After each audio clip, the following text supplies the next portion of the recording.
1980 წლის ოლიმპიადაზე მოსკოვში ოლიმპიური თამაშების გამარჯვებული ოქროს მედალოსანი, ოლიმპიური ჩემპიონი გახდა ასეთი კაცი. შოთა დიმიტრის ძე ხაბარელი დაბადებული 26 დეკემბერს 1958 წლისა ქარელის რაიონში, სოფელ ძლევის ჯვარში, ქართველი ძიუდოისტი და ახლა უკვე პოლიტიკოსი, საბჭოთა კავშირის სპორტის დამსახურებული ოსტატი 1980 წლიდან. 1980 წელს ის გახდა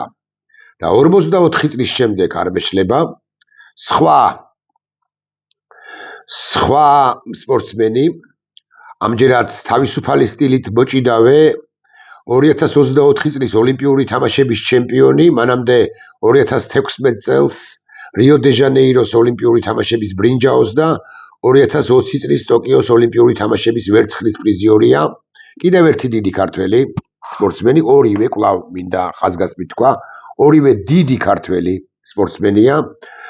ეს კაცი ასევე პოლიტიკოსად წოდებული არის გენო პეტრიაშვილი, ევროპის ორგზის ჩემპიონი ყოფილა გენო პეტრიაშვილი, სამგზის ბრინჯაოს მედლის მფლობელი, ორგზის ვერცხლის პრიზიორი, ასევე სამგზის მსოფლიო ჩემპიონი 17, 18 და 19 წლებში, ორგზის ბრინჯაოს, ვერცხლის და ასე შემდეგ. არ მინდა ახლა მაინც და მაინც გავაჯიბრო, მაგრამ გენო პეტრიაშვილი როგორც თავისუფალი სტილით მოჭიდავე, არ მიწყენს ბატონი შოთა ხაბარელი და უფრო დიდი სპორტსმენია, თუმცა ეს უკანასკნელიც დიდი სპორტსმენია, რასაკვირველია ჩვენ მასშტაბში და არა მხოლოდ. გენო პეტრიაშვილი უფრო დიდი სპორტსმენია ვიდრე შოთა ხაბარელი და ბარე ორიც კი ვერ გაეჯიბრება, 3 ან 5-ეულში შედის ყველა დროის ქართველ მოჭიდავეთა თუ ამ ინდივიდუალური სპორტის სახეობათა წარმომადგენლებს შორის. მაგრამ არც ერთი და არც მეორე, ისიც თქვენ, არ არის არც პოლიტიკოსი, ჩვენ შნომ დარჩეს. ისევე როგორც ძალიან ბევრი, ვინც შესულა პარლამენტში წლების განმავლობაში სხვადასხვა ხელისუფლების დროს არ ყოფილა იდენტობით პოლიტიკოსი და მით უმეტეს თუ ასევე აგრეთვე არც ერთი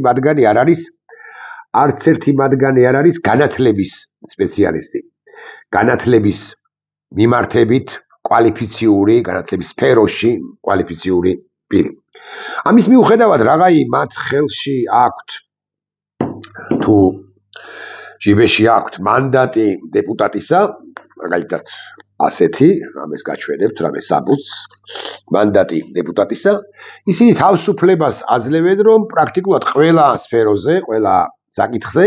გააკეთონ ესა თუ ის კომენტარი. ერთ შემთხვევაში ბატონი გენო შესაძლოა იყოს საგარეო ურთიერთობათა საუკეთესო სპეციალისტი, ბატონი შოთა შეიძლება მაგალითად საუბრობდეს ჭანდაცვის სფეროზე. ერთის და მეორეს სიმართლე გითხრათ, ალბათ კი არა, ნამდვილად იქნება რომელიმე დარგობრივი კომიტეტის, საპარლამენტო კომიტეტის წევრი და იმ თემაზე, იმ დარგზე, სფეროზე თუ მიმართულებაზე ალბათ უფრო ხშირად აკეთებენ კომენტარს, მაგრამ ისინი მაინც საკმაოდ ხშირად საკუთარ მოსაზრებებს აცნობენ საზოგადოებას ნებისმიერ სფეროზე, იმ სფეროებზე, რომლებთან დაკავშირებითაც პარტია, ეს მართველი პარტია, ბანდას რომ უწოდებ მე, ხშირად დაავალებს ხოლმე კომენტარის გაკეთებას. ახლა მოგასმეინებთ ერთის და მეორის, ანუ ბატონი გენოსი და ბატონი შოთას განცხადებებს, კომენტარებს განათლების ეგრეთ წოდებულ რეფორმასთან და რეალურად კი განათლების მკვლელობასთან დაკავშირებით. აი მაგალითად რას ამბობს ბატონი გენო. უფასო სწავლა განათლების მიღება, ესეთი მსგავსი პრეცედენტი არ ყოფილა ჩვენი ქვეყნის ისტორიაში და მინდა ვთქვა, რომ ეს არის ჩვენი გუნდის ძალიან დიდი დამსახურება და დიდი მადლობა მინდა უთხრა თითოეულ ჩვენთაგან თითოეულ გუნდის წევრს, ლიდერს იმისთვის, რომ ეს ეზრუნავს ქართველ ახალგაზრდებს. ასეთი მნიშვნელოვანი ქვეყანაში არ განხორციელებულა განათლების სისტემაში მისასალმებელია. მოგეხსენებათ, რომ ქვეყანა დგას განათლებულ ადამიანებზე, განათლების გარეშე ვერ განვითარდება ქვეყანა და ზუსტად აი ეს თქვენი რეფორმა ესადაგება ამ სიტუაციას და ვფიქრობ, რომ ეს შედეგს გამოიღებს სულ მალე. განათლების ეს არ არის თავარი სასაუბრო ჩემი, გულახდილად გეტყვით, თავარი სასაუბრო თემა სხვა არის. ვინც განათლების რეფორმას წოდებულ მკვლელობას გააპროტესტებს მომავალში, იმ მოქალაქეების საყურადღებოდ მინდა ვთქვა, თუ თქვენ შეიკრიბებით მაგალითად რუსთაველის გამზირზე და არ გადაკეტავთ გზას, ხაზგასმით ვამბობ ამას. თუ თქვენ შეიკრიბებით მაგალითად ოპერასთან, მაგალითად რუსთაველის თეატრთან, მაგალითად ქაშვეთის ტაძართან, ან აქეთ მარჯვენა მხარეს, როდესაც მიდიხარ რუსთაველის, როდესაც მოდიხარ მარცხენა მხარეს, პარლამენტის მხარეს თუ შეიკრიბებით მაგალითად ბესიკის ქუჩის კუთხეში, ან პირველ სკოლასთან, პირველ გიმნაზიასთან, ან საერთოდაც პარლამენტთან, სადაც უზარმაზარია და პრაქტიკულად იმაზე უფრო ფართოა ტროტუარი ფეხით მოსიარულეთათვის, ვიდრე ავტომანქანების სავალი ნაწილია, თქვენთან მოვლენ პოლიციელები და თქვენთან რომ მოვლენ პოლიციელები, გეტყვიან რომ თქვენ არ ღმევთ კანონს. ზუსტად ეს გადაწყვეტილება იქნება მიღებული საქართველოს დე-ფაქტო მთავრობის მიერ რამდენიმე დღეში და მოქალაქეებს, რომლებიც თუ განათლების რეფორმად წოდებულ მკვლელობას უპირისპირდებიან, აპროტესტებენ, ცოდნენ იგენო პეტრიაშვილზე და შოთა ხაბარელზე ბევრად კვალიფიციური ამ და სხვა მიმართულებებითაც, ისინი ვეღარ შეძლებენ არა მარტო გზის გადაკეტვას, იქ პოლიცია ისედაც უშლის და მართლაც თუ არ არის სათანადო რაოდენობა მოქალაქეებისა, რაღაცა ლოგიკა ბჭყალებში თუ ბჭყალებოდ არსებობს იმისა, რომ ავტომანქანების მოძრაობას არ უნდა შეუშალო ხელი და სამართალ დამცავად წოდებული პოლიციელები, კი არა მილიციელები ამას წინააღმდეგობას უწევენ, მაგრამ აი როდესაც ტროტუარზეა ლაპარაკი, ხო ტროტუარზე ხო გქონდა აქამდე და ამ წუთასაც გვაქვს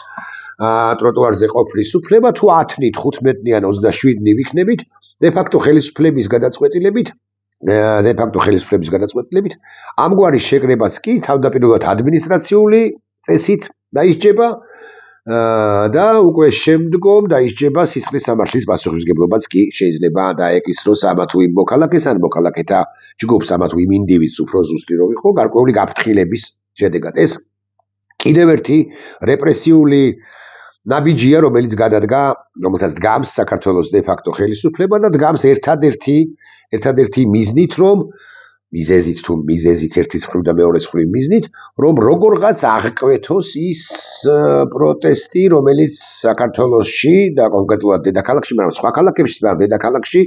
მიმდინარეობს წელიწადზე მეტია და ეს პროტესტი კი თუნდაც მცირე რიცხოვანი ამ ხელისუფლებად წოდებულ ჯგუფს, ამ ხელისუფლებად წოდებულ ბანდას უკიდურესად უშლის ნერვებს, რა არ მოიფიქრეს, რა გზას არ ეწიენ, თავდაპირველად იცით თქვენს რომ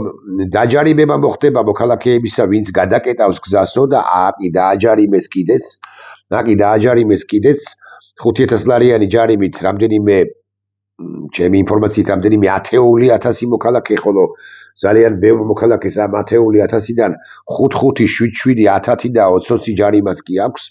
საკმაოდ ბევრს მათ შორის ჩემს ნაცნობებს. მერე ესეც არ იკმარეს, როდესაც მიხვდნენ რომ საზოგადოება მაინც არ ჩერდებოდა და არ უშინდებოდა ამგვარ რეპრესიულ ქმედებებს, ამის შედეგად მერე უკვე თქვენს რომ ადმინისტრაციული წესით დავიჭერთ კიდეცო და ასე დაიჭირეს რამდენიმე 100 თუ 1000 არა მოქალაქე და გამოამწყდიეს პატიმრად მძევლად ციხეში, მათ შორის ჩემი კოლეგები რამდენიმე დღით, ზოგს 5 დღიანი პატიმრობა მისცეს და ზოგს 8 დღიანი და ზოგს 1-2-14 დღიანის თუ არ ვცდები. მერე უკვე მოიფიქრეს რომ სისხლის სამართლის პასუხისმგებლობას დავაკისრებთო პირებსო, ვინც გაიმეორებსო, გამმეორებელი კი იყო რამდენიმე მათგანი, მაგრამ რამდენადაც მახსოვს და ვიცი, ასე სისხლის სამართლის პასუხისმგებლობა არ დაუკისრებიათ, ანუ არ დაუჭერიათ ისინი და ერთადერთი იმიტომ არ დაუჭერიათ, რომ საზოგადოების რეაქციისა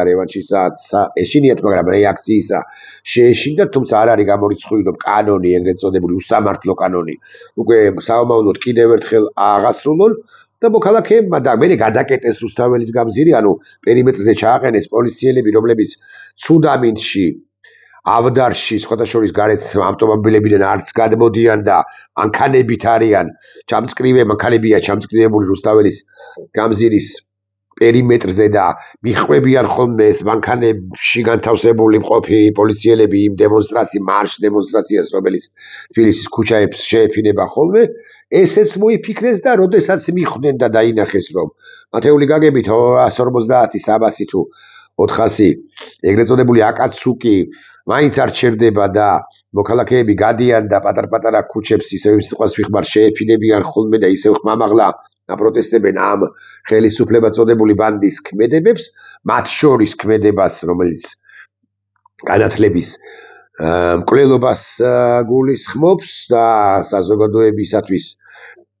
საზოგადოების ახალგაზრდული ნაწილი და ახალგაზრდებისათვის განსაკუთრებით მძიმე იქნება ეს უკვე შემდგომ წლებში, ნამდვილად იმისა გენო პეტრიაშვილი ცოდნებ ჭყალებში რას იტყვის. მე უკვე მოიფიქრეს ამგვარი რამ, რომ პროტესტის გამოხატვის უფლება საზოგადოებას არ ექნება არც ტროტუარზე, თუ არ გააფრთხილებენ მოქალაქეები შესაბამის სტრუქტურებს. ეს შესაბამის სტრუქტურა შეიძლება იყოს დედაქალაქის მერია, რამდენადაც მივხვდები, ან შეიძლება იყოს შინაგან საქმეთა სამინისტრო. გაფრთხილებას თითქოს რა უდგია წინ, მაგრამ კარგად უნდა გავიგოთ, რომ სპონტანური აქციები იმართება მოცემულ ეტაპზე თბილისში. ამ აქციებს არ ახავს 1, 2 ან 14 ან 17 ორგანიზატორი, არც ინდივიდი და არც პოლიტიკური ჯგუფი ან საზოგადოებრივი ორგანიზაცია. მოქალაქეები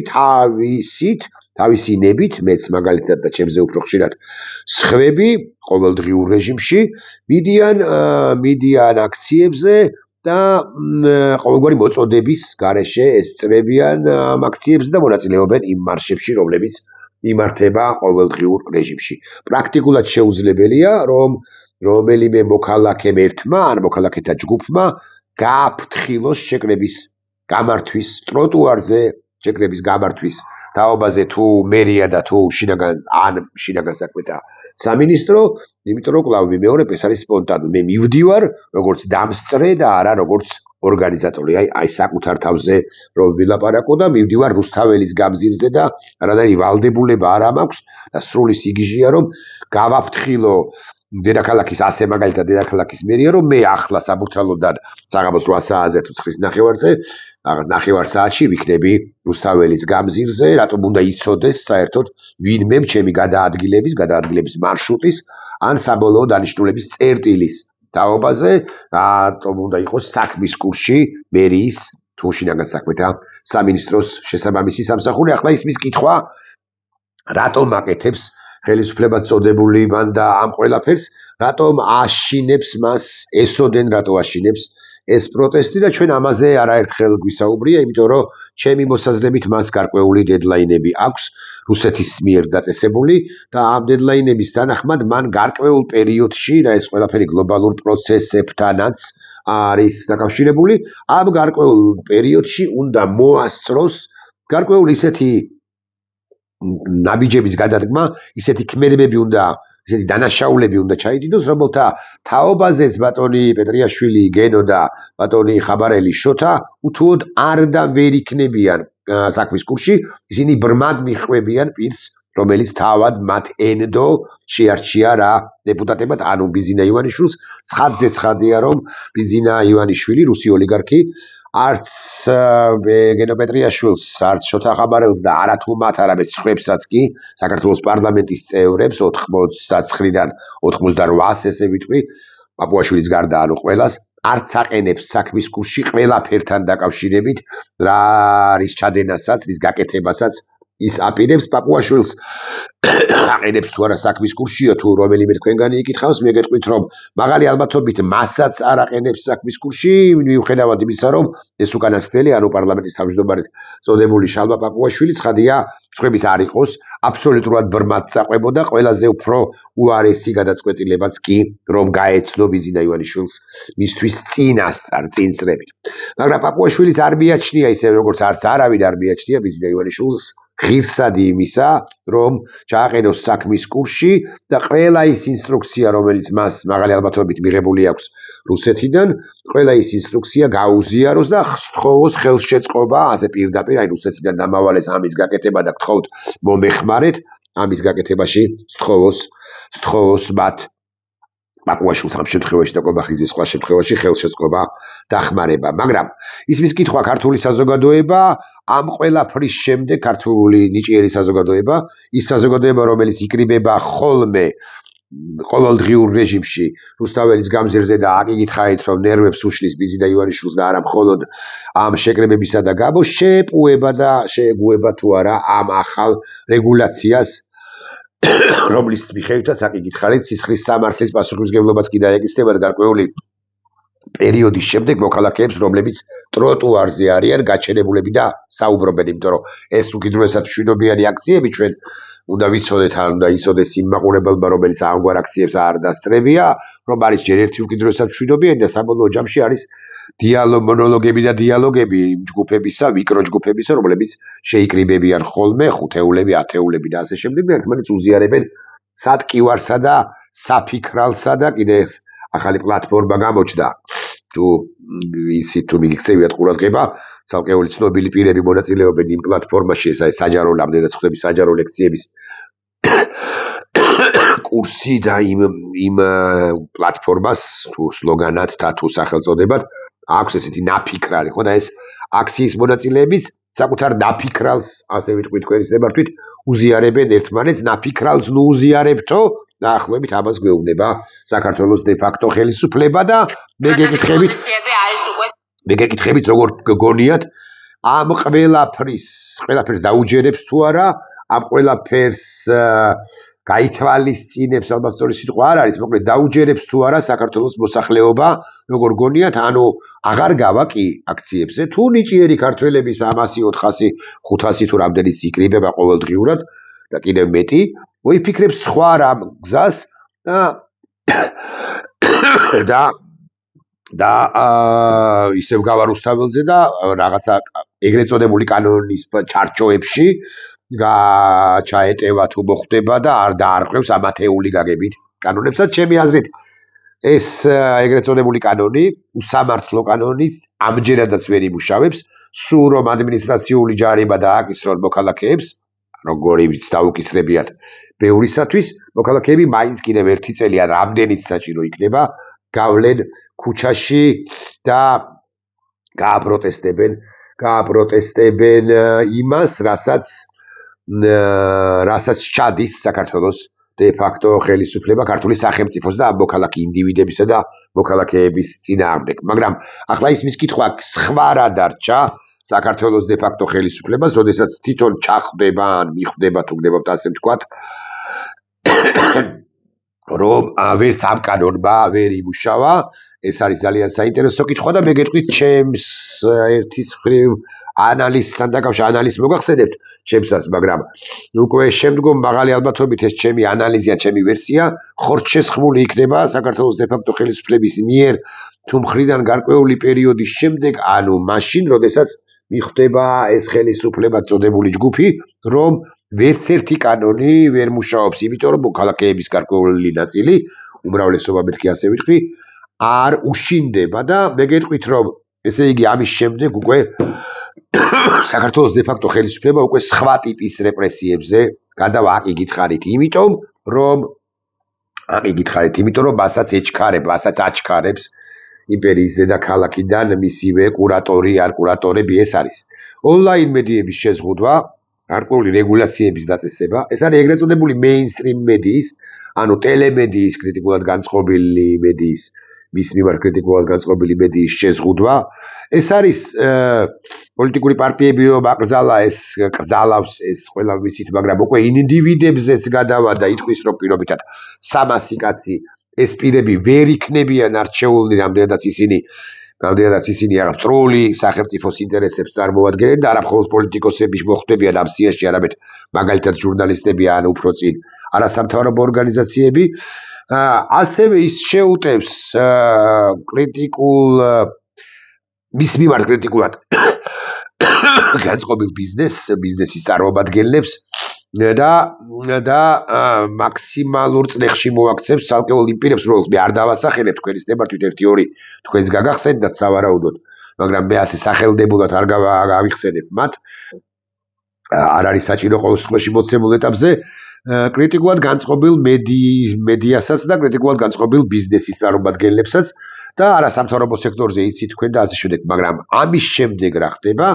და არ გამორიცხოთ რომ მოხდეს გარკვეული შეზღუდვების დაწესება ინტერნეტზეც კი, მაგრამ სანამ აქამ ინტერნეტ სოციალურ ქსელებზეც კი, მაგრამ სანამ აქამდე მივლენ, მანამდე ეს უკვე დაწყებული აქვს ერთგვარად, მაგრამ მაინც მანამდე იქნება დიდი სამსახური შექმნილი, პირდაპირ მნიშვნელობითი სამსახური ამათ მიერ, რომელიც გააკონტროლებს სწორედ სოციალურ ქსელებს და ვაიდა რომელიმე ჩვენგანს წასცდეს, მაგალითად ის სიტყვა, რომელიც მე კი არ წამწდება ხოლმე, არამედ შეგნებულად ვამბობ, რომ ეს არის ბანდა ხელისუფლება, რომელიღაც ეტაპზე შეიძლება ამის გამო ადმინისტრაციული ჯარიმა დამაკისრონ, რომ როგორ გაბედე და როგორ თქვი, მითხრან, რომ როგორ გაბედე და როგორ თქვი, რომ ეს არის ბანდა ხელისუფლება, ეს ხელისუფლება არის არჩეული და შენ საზოგადოებაზე მავნე ზეგავლენას ახდენ და აქედან გამომდინარე ან გამოასწორებ და რაცაც ვეღარ გამოასწორებ, ანუ ჩემს მიერ რომელიმე ნათქვამ სიტყვას სოციალურ ქსელში დაწერილს ან YouTube-ის საშუალებით თქმულს, წარმოთქმულს, ამის გამო შენ პირობითად ლაპარაკობ ხა აბსოლუტურად რიცხვებს. არა აქვს მნიშვნელობა, შენ მაგალითად 1000 ლარიანი თუ 5000 ლარიანი ჯარიმა და თუ გაიმეორებ რაღაც დღეის იქით, პირობითად მარტის 15-დან შენ უკვე სისხლის საბართვის პასუხისმგებლობას კი დაგეკისრება, რას ამბობს ამ შემთხვევაში, როგორ პასუხობს ამ ყველაფერს. მოქალაქე ეს ძალიან საინტერესოა ინდივიდუალურ დონეზე, ცალკეული გულადი ადამიანები, საკუთარ თავს მაინც და მაინც კი არ მივაკუთვნებ, მაგრამ ბევრი გულადი ადამიანი რასაკვირველი აგრძელებს ამ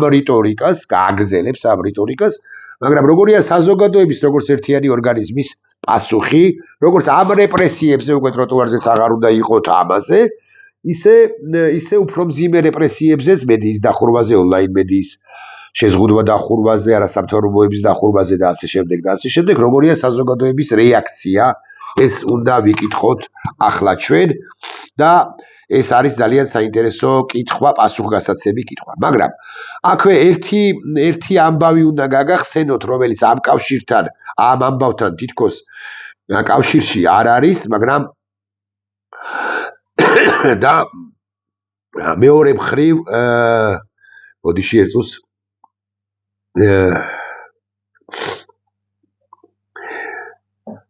ერთის მხრივ ამ ამბავთან კავშირში არ არის, მაგრამ მეორე მხრივ თუ ფართო კონტექსტში შევხედავთ მათ შორის ამ საკითხსაც, ამ საკითხთან საკმაოდ მჭიდრო კორელაციაშია. სოფლიოს ყველა დროის, ასე უნდა ვთქვა, თქვენის ნებართვით, ესეა თუ არა ეს ცალკე თემაა, მაგრამ ასე ვიტყვი თქვენის ნებართვით, ყველა დროის ყველაზე მდიდარმა კაცმა, მოკლედ ელონ მასკმა ძალიან გააკრიტიკა იცით თქვენ ევროკავშირი გააკრიტიკა სხვადასხვა მიმართულებით, მაგალითად თქვა ამგვარი და ამ უმძიმესი სიტყვებია ეს ევროკავშირის მაცხოვრებლებისთვისაც მოსასმენი, ევროკავშირი უნდა გაუქმდეს და თითოეულ ქვეყანას სუვერენიტეტი დაუბრუნდეს, რათა მთავრობებმა უკეთ წარმოადგინონ თავიანთი ხალხი. და მილიარდერი ახლა ეს უკვე პირველი არხის ინფორმაციაა, მასკი აცხადებს, რომ ევროკავშირი უნდა გაუქმდეს, მასკი სოციალურ ქსელში წერს, რომ თითოეულ ქვეყანას სუვერენიტეტი უნდა დაუბრუნდეს და ასე შემდეგ, მაგრამ მათ შორის ელონ მასკის კრიტიკის საფუძველი, სხვა საქმეა ეს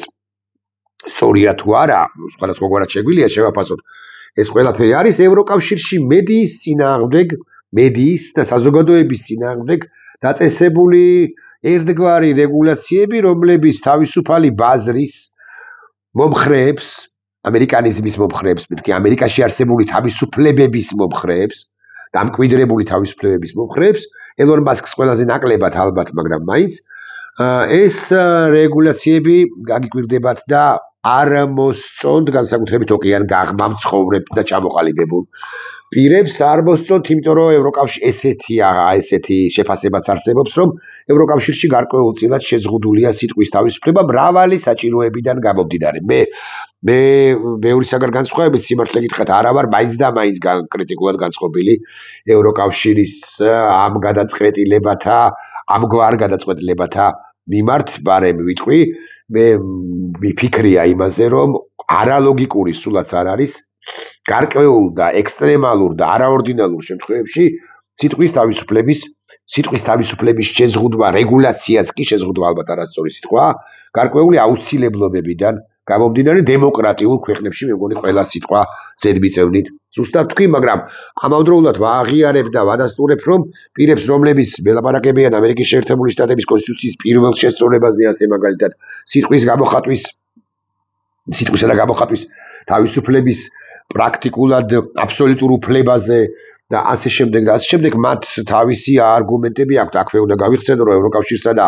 ელონ მასკს შორის არის დიდი დავა და ისიც თქვენ რომ ევროკავშირიდან 155 თუ არ ვცდები მილიონი დააჯარიმეს პლატფორმა X-ი გარკვეული ინციდენტების გამო ამაზე არ ვილაპარაკოთ ახლა. და იქ მე მარკო რუბიოც გამოეხმაურა და მარკო რუბიომაც კი დაიცვა ტრამპისთვის ახლა უკვე საძულველი თუ არა სიმპათიური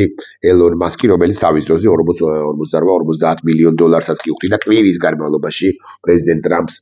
საარჩევნო კამპანიის დროს, შარშან ამ დროს არა, ცოტა ადრე თქვა, სექტემბერში, ოქტომბერში, აგვისტოში. მოკლედ ეს ამბავია და ახლა მე მინდა ვიკითხო, რომ აი ევროკავშირთან დატაკებული საქართველოს დე ფაქტო ხელისუფლება დატაკებულია, ფაქტია, დატაკებულია ახლა ხომ არ და ცდილობს ეს საქართველოს ხელისუფლება რომ როგორღაც დაალაგდეს სწორედ ამერიკის შეერთებულ შტატებთან ამ საკუთარი რეგულაციებით ხომ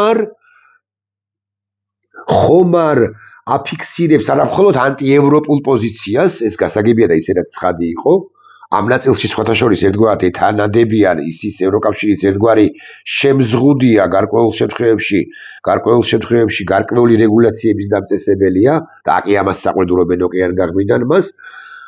ხომ არ მიდის ამერიკის შეერთებული შტატების აბსოლუტური თავისუფლების წინააღმდეგ საქართველოს დე ფაქტო ხელისუფლება ზღუდავს რა გარკვეულ მის მიმართ ოპოზიციურად განწყობილ ჯგუფებს და აწესებს მეტ და მეტ რეგულაციას, მაგალითად სიტყვისა და გამოხატვის თავისუფლებასაც უკვე ზღუდავს და საომავლოდ თვით უფრო შეზღუდავს. პრინციპში ჩემს მიერ დასმული კითხვა რიტორიკულია, რასაკვირველია ეს ასეა. საქართველოს დე ფაქტო ხელისუფლება ერთის მხრივ ანტიევროპული, მეორე მხრივ ანტიამერიკული ისედაც არის და მით უფრო იქნება და ერთგვარად კი არა, მრავალმნიშვნელოვნად კი არა, მრავალგვარად კიდევ ერთხელ გამოიწვევს ამერიკის შეერთებული შტატებიდან გულის წყრომას იმიტომაც დამატებით, რომ ელიტები, ასე ვიტყვი,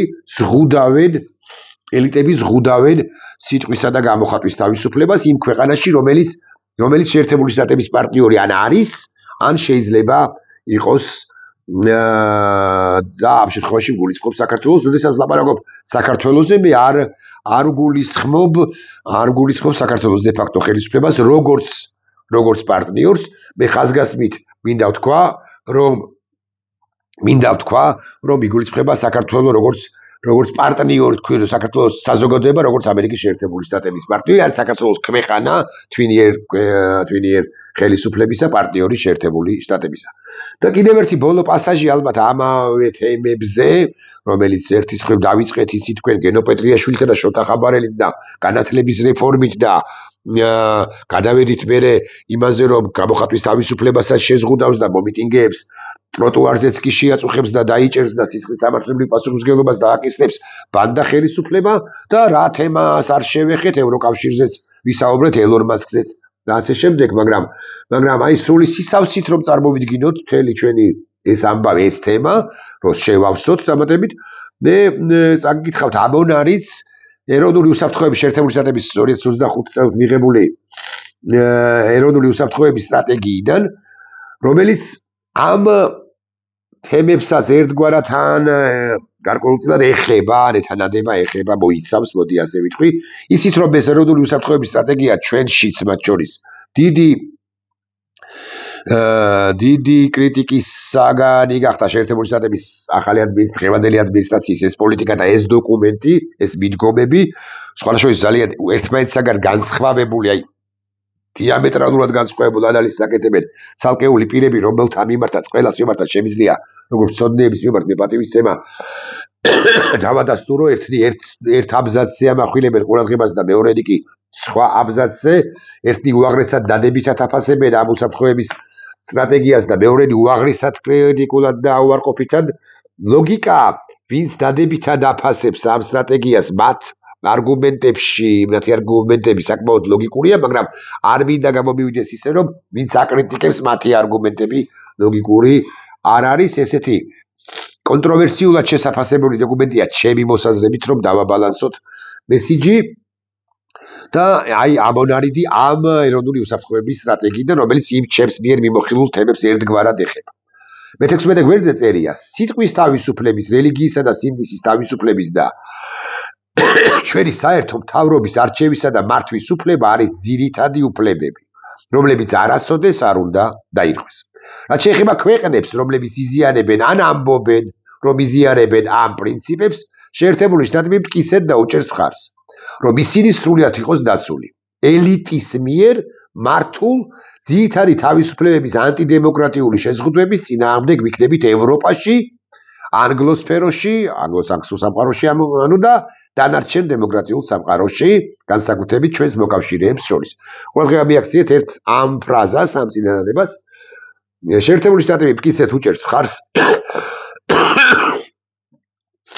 და წერტილი დავსვის სადღაც და ელიტის მიერ მართულ ძირითადი თავისუფლებების ანტიდემოკრატიული შეზღუდვების წინააღმდეგი ვიქნებით ევროპაში და ჩვენს მოკავშირეებს შორის. თუ ჩვენ ვართ, საქართველო არის მოკავშირე შეერთებული შტატებისა, ასე აღიქვამს. კვლავ ვიმეორებ, არა ბიზინა ივანიშვილის საქართველო, არამედ საქართველო როგორც სივრცე, საქართველო როგორც ქვეყანა, შეერთებული შტატები წინააღმდეგი იქნება მათ შორის ჩვენს ქვეყანაში ძირითადი უფლებების შეზღუდვისა და ძირითადი უფლებების შეზღუდვა რა არის? მათ შორის გამოხატვის თავისუფლების უფლების შეზღუდვა, ანუ მიტინგების გარკვეული რეგულაცია,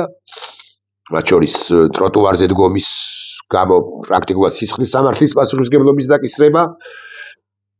და ასე შემდეგ და ასე შემდეგ და აღარ ვლაპარაკობ უკვე სიტყვის თავისუფლების შეზღუდვაზე, რაც ამერიკის შეერთებული შტატებისთვის პრინციპულად მნიშვნელოვანია. მე გითხარით ამ 3 წუთი, 5 წუთის წინ, რომ თვითონ ჩამოყალიბებული არა ვარ მეთქი, ანუ ერთის მხრივ, როდესაც ვხედავ რუსული მესიჯების გავრცელების სიხშირესა და ინტენსივობას, მათ შორის ევროპულ სივრცეში და მოწყვლად სახელმწიფოებში, ისეთში როგორიც არის საქართველო, მე წამივახოდე ფიქრი იმის თაობაზე, რომ უნდა შევზღუდოთ ყოველი რუსული მედია საშუალება, რუსული ქართულენოვანი ან რუსული პირდაპირი მნიშვნელობით, რუსულენოვანი, რუსული ნარატივის გამავრცელებლებს გარკვეული რეგულაციები უნდა დაუწესოთ, თუმცა ლოგიკა არის, რომ იყოს მაქსიმალურად მეტი ინფორმაცია და მათ შორის რუსული ინფორმაციას და საზოგადოებამ განსაჯოს და ახაც მე წინააღმდეგები ხოლმე საკუთარ თავს, რომელი ჯობია, იმიტომ რომ ჩვენ პრინციპში მაინც პოსტსაბჭოთა და საკმაოდ მოწყვლადი საზოგადოება ვართ და თავისუფალი ბაზრის ანაბარა რაღაცეების მიშვებამ შეიძლება, ანუ თავიდან ბოლომდე ამერიკული გზის გაზიარებამ შეიძლება რაღაცეებს ავნოს სახელმწიფოს და აკი ავნო კიდეც ბიზინა ივანიშვილის თვალსაჩინოება მაგალითი ჩვენ სახეზე გვაქვს და ჩვენ თავის დროზე შეეზღუდა მიხეილ სააკაშვილს ბიზინა ივანიშვილი არა იმდენად ბიზინა ივანიშვილი ამდენადაც ეს რუსული მესიჯები უფრო მკვეთრად იქნება და უკეთეს მდგომარეობაში ყოფილიყავით, ესეც ლოგიკური არა გარკვეულწილად. მოკლედ მე თვითონ კვლავ ვიმეორებ, რომ ჩამოყალიბებული არა ვარ. ევროკავშირში დაწესებული გარკვეული რეგულაციები თან მხიბლავს და თან არა. ეს ამერიკას აქვს უფლება, შესაძლებლობა, რომ აბსოლუტური სიტყვის თავისუფლება აბსოლუტურ დონეზე აიყვანოს, თუმცა იქაც მოდი ვიყოთ გულახდილები, ამერიკის შეერთებული შტატების დღევანდელი მთავრობა საკმაოდ ებრძვის არა მხოლოდ ევროპულ, სხვათა შორის არამედ ამერიკულ მედია საშუალებებსაც და სიტყვის თავისუფლების თვალსაზრისით ერთგვარად არა, ამერიკა თავისუფალი არა საკვირველია, მაგრამ რაღაც ამერიკელი ჟურნალისტების ნაწილი შეიძლება ჩივის კიდეც, რომ ისინი სრულ თავისუფლებას არ იღებენ, მაგრამ ეს არ არის.